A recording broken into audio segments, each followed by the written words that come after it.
Félix Sow, Mam Adama Gueye, Eli Ousmane Sarr, tous ces gens-là qui ont travaillé, qui ont réalisé des choses pour l'ordre des avocats, parce que nous faisons un tout par rapport au travail des uns et des autres, qu'ils aient travaillé, qu'ils aient acquis cette expérience et que chacun, à la fin de son mandat, ne puisse plus trouver le cadre ni l'opportunité de revenir pour qu'on ne perde rien de ce qui avait été fait par le passé. Il faut toujours s'adosser sur le passé, avoir une bonne vision sur l'avenir et ensemble travailler pour atteindre nos objectifs. Donc, ce cadre-là que nous allons créer en accord avec le Conseil de l'ordre, je pense, sera bienvenu et le travail que nous sommes en train de faire pourra être un travail perpétré et aussi qui permettra certainement à mon successeur, parce qu'il faut penser déjà à celui-là, d'avoir un bon levier à portée de main pour pouvoir bénéficier des mêmes avantages que moi du point de vue des difficultés, de la recherche des solutions aux difficultés qui se poseront à lui, parce que être bâtonnier, c'est faire face aux difficultés de tous les jours, en s'adossant bien entendu sur tout le monde, pour le grand bonheur de toute la profession. Alors, cela dit, je crois que parler des anciens bâtonniers, de ce que nous avons pu faire ensemble, c'est par la suite m'adresser aux moins jeunes, et jeunes même, pour dire que le barreau du Sénégal, nul ne peut le contester, est en quelque sorte un terreau de compétences et de talent. Et il faut vraiment être en position d'entendre tout le monde, d'écouter tout le monde, d'échanger avec tout le monde, pour savoir que en nous vit une lumière intense, une flamme que nous avons, une flamme que comme je l'ai dit, qui n'est rien d'autre que de la compétence, du talent. Mais il y a un élément essentiel et fondamental. C'est bien entendu le rôle que doit jouer l'ordre des avocats. L'institution est là, composée et animée par des hommes, des talents, bien entendu, comme je l'ai dit, et des compétences. Mais il faudrait bien quand même qu'on mette ces talents et ces compétences au service de la mission de l'ordre. Et c'est l'occasion pour le rappeler. C'est l'occasion de le rappeler et même de le marteler.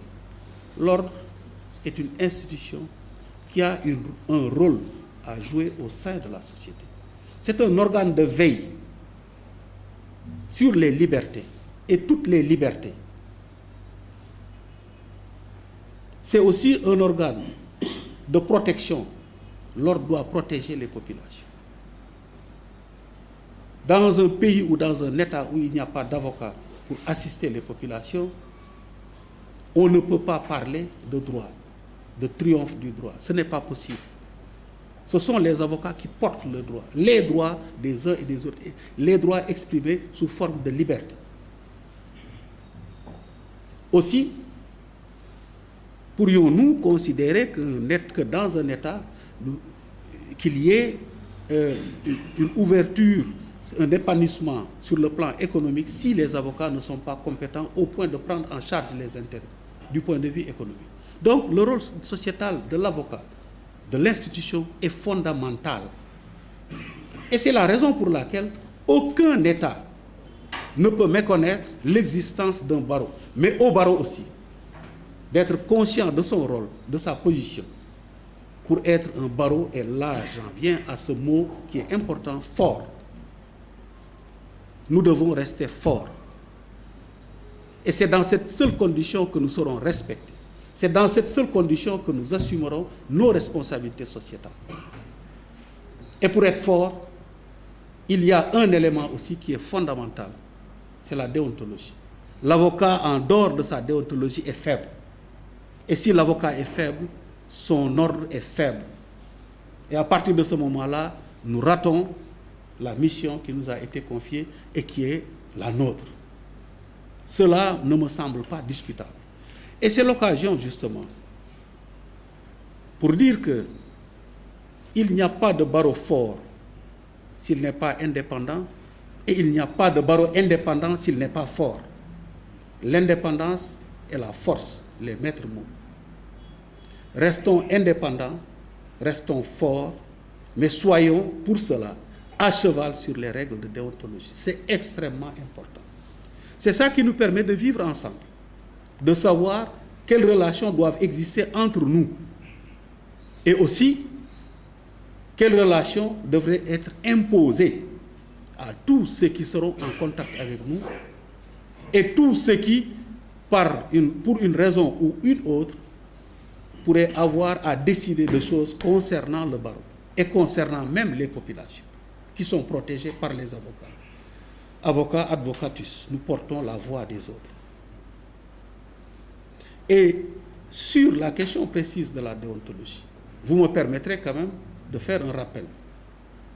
Ma lettre circulaire que j'avais adressée à tous les confrères dans le courant de l'année était bien justifiée.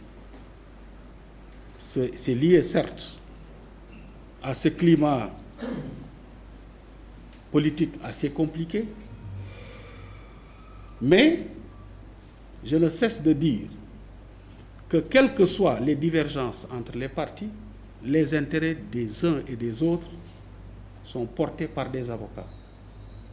Et on l'a bien constaté et vu, la politique aujourd'hui dans notre État est animée principalement par les avocats. Raison pour laquelle, et considérant que chaque avocat ne peut pas, lorsqu'il en a envie, se départir de sa casquette, de sa qualité d'avocat, mais de faire appel en toutes circonstances et en tout lieu à la règle de déontologie pour parler comme un avocat, se comporter comme un avocat et exprimer librement son point de vue. C'est cela l'essentiel, parce que chaque avocat qui intervient porte l'image de tout le monde. Et peu importe le domaine dans lequel il intervient, s'il ne se comporte pas en avocat, il est évident qu'il va être jugé. Et à force de juger les avocats, on jugera l'institution. L'avocat n'a pas le droit de dire tout ce qu'il veut, quelle que soit sa liberté. L'avocat n'a pas le droit de soutenir l'insoutenable. L'avocat n'a pas le droit de se comporter comme le lui interdit ces règles de déontologie. Mais pour ça aussi, il n'y a pas de secret. On ne peut pas appliquer une règle qu'on ne connaît pas. Et il nous revient, en tant qu'institution, de trouver les moyens appropriés pour imposer, et je choisis bien les mots, imposer et insister, et être rigoureux et intransigeant sur la connaissance et le respect des règles de déontologie. C'est ma mission, je l'assumerai en toute responsabilité. Cela dit, je crois que une fois que ces règles seront observées, une fois que tout le monde aura bonne conscience de la nécessité de sauvegarder l'image de l'avocat, nous devons en ce moment-là prendre position par rapport à notre mission sur le plan national comme sur le plan international. Parce qu'aujourd'hui, la mondialisation impose au barreau, à chaque barreau, d'assurer une bonne formation de base et une bonne formation continue. La compétition se passant sur le plan international. Celui qui n'est pas bien outillé est exclu d'office.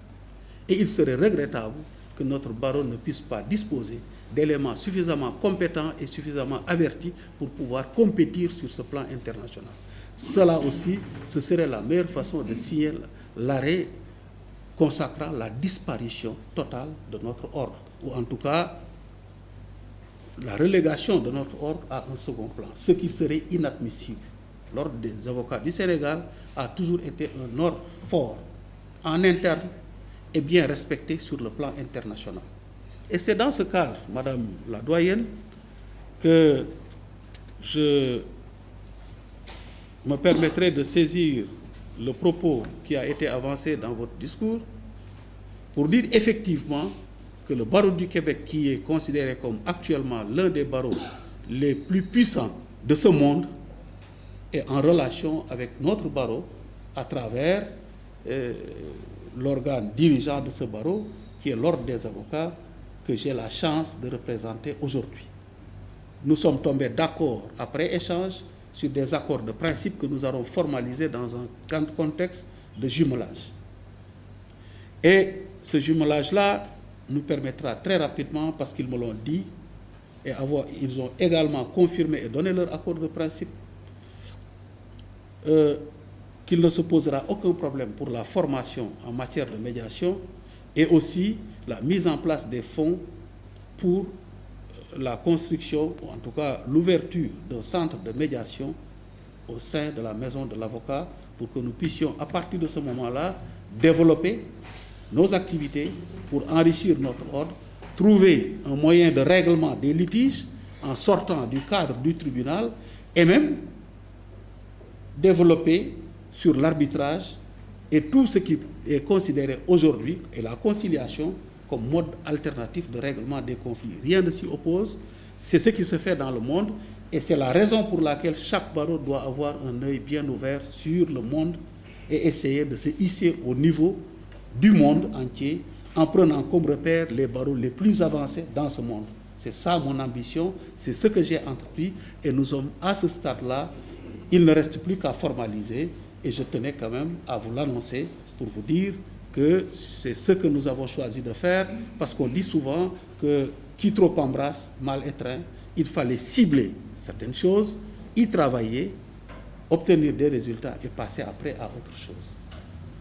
Et pour ça, je dirais simplement qu'ils ne sont pas là aujourd'hui, mais nous avons des confrères très anciens qui sont dans leur cabinet, qui m'avaient dit: allez-y, ayez le courage de diriger ce barreau. Nous connaissons votre ambition pour la profession et nous vous donnons toute notre garantie de disponibilité pour travailler avec vous dans le sens d'ouvrir le barreau du Sénégal et de hisser le niveau un peu plus haut. Ceux-là ont été contactés, ils m'ont donné également leur accord sans réserve et sont d'ailleurs en train de réfléchir et de travailler sur la question de la mise en place de ce centre de médiation qui certainement verra le jour, si Dieu le veut, avant la fin de mon mandat, avec ce jumelage-là que nous envisageons de signer avec le barreau du Québec. Donc c'est l'occasion aussi pour remercier et encourager ces confrères qui, en réalité, ne font pas de bruit, qu'on ne voit presque jamais, mais qui sont très disponibles pour travailler pour le barreau et qui me rendent cet énorme service-là. Alors, ça, c'était sur le plan international pour donner cette information et dire aussi que, toujours, pour dire qu'il est important de s'incruster sur le plan international pour ne jamais être en rade, eh bien, j'ai parlé d'un barreau fort.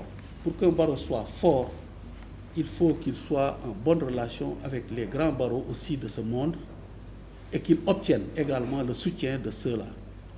Et c'est la raison pour laquelle j'ai voulu, à cette occasion, comme je l'ai déjà promis à M. le bâtonnier de Genève, qui aussi est un barreau frère, ayant d'excellentes relations avec le barreau du Sénégal, informer de la situation du moment et des prises de position de notre barreau par les déclarations et communiqués que vous avez vus passer par mailing et par les journaux, parce que nous entendons quand même assumer nos responsabilités pendant cette période et montrer aux gens qu'il n'est pas possible dans ce pays, quelles que soient les difficultés que connaissent les gens qui veulent aller en campagne pour les présidentielles, il y a un élément qui est sacré,